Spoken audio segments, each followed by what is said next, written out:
রংপুর, রাজশাহী ও ময়মনসিংহ বিভাগ থেকে কাউকে উপদেষ্টা পরিষদে স্থান না দেয়ায় ক্ষোভ প্রকাশ করেছেন বৈষম্যবিরোধী ছাত্র সমন্বয়ক সার্জিস আলম।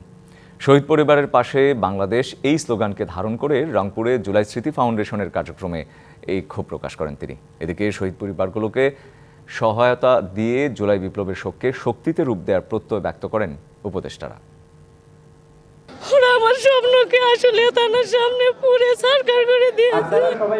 জুলাই বিপ্লবে বিশ্ববিদ্যালয় পড়ুয়া ছেলেকে হারিয়ে কান্নায় ভেঙে পড়েন গাইবান্ধার পলাশবাড়ির স্বাস্থ্যকর্মী শাহিনা বেগম।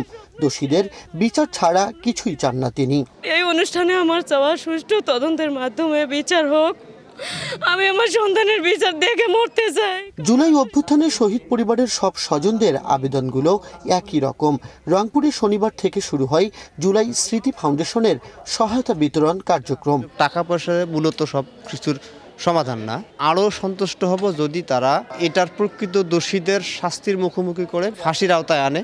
অনুষ্ঠানে উপস্থিত থেকে সমাজ কল্যাণ উপদেষ্টা শারমিন এস মুর্শিদ বলেন, ৭১-এর অনেক মুক্তিযোদ্ধা ন্যায্যতা না পেলেও ২৪-এর বীর সন্তানদের ক্ষেত্রে তা হবে না। তাদের অভ্যুত্থানে মাঠের অলরাউন্ডার আমি, আর ঘরের all rounder Tylox. Tylox toilet cleaner, clean মানেই টাইলক্স।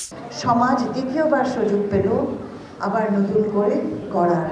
পুনর্বাসন সহ সব শহীদ পরিবারের পাশে থাকার প্রত্যয় ব্যক্ত করেন মৎস্য ও প্রাণী সম্পদ উপদেষ্টা ফরিদা আক্তার। ২৪ সালে এসে বলতে হচ্ছে যে আরেকবার স্বাধীন, দ্বিতীয় স্বাধীনতা হচ্ছে, কিন্তু এই স্বাধীনতা তো আর বন্ধ করা যাবে না।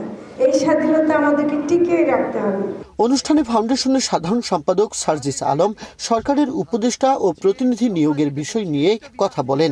৩ বিভাগের সাথে বৈষম্য সৃষ্টি হওয়ায় ক্ষোভও জানান তিনি। রংপুর বলেন, রাজশাহী বলেন, ময়মনসিংহ বলেন, 3টা বিভাগ থেকে কোনো উপদেষ্টা নেই। পুরো বাংলাদেশের 6টা বিভাগ থেকে মাত্র 3 জন উপদেষ্টা, আর 2টা বিভাগ থেকে আমার উপদেষ্টা হচ্ছে 21 জন। প্রায় একটা সমান ডিস্ট্রিবিউশন হবে, সবকিছু ডিসেন্ট্রালাইজড হবে। এটা কোনোদিন এটা বহিঃপ্রকাশ করে না। যদিও উপদেষ্টারা বলছেন যোগ্যতার ভিত্তিতেই নিয়োগ দেয়া হচ্ছে, আঞ্চলিকতার কোনো বিষয় নেই। আমরা জেলা দেখি না, আমরা শুধু দেশ দেখি, এবং দেশের পরিপ্রেক্ষিতে প্রধান উপদেষ্টা যাদেরকে মনে করেছেন এই মুহূর্তে জরুরিভাবে একত্র করা দরকার, উনি তাদেরকে একত্র করেছেন। রংপুর বিভাগের ৪৪ জন শহীদ পরিবারের মাঝে নগদ ৫ লাখ টাকা করে অর্থ সহায়তার চেক তুলে দেয় জুলাই স্মৃতি foundation. Majed Masud, DBC news, Rangpur.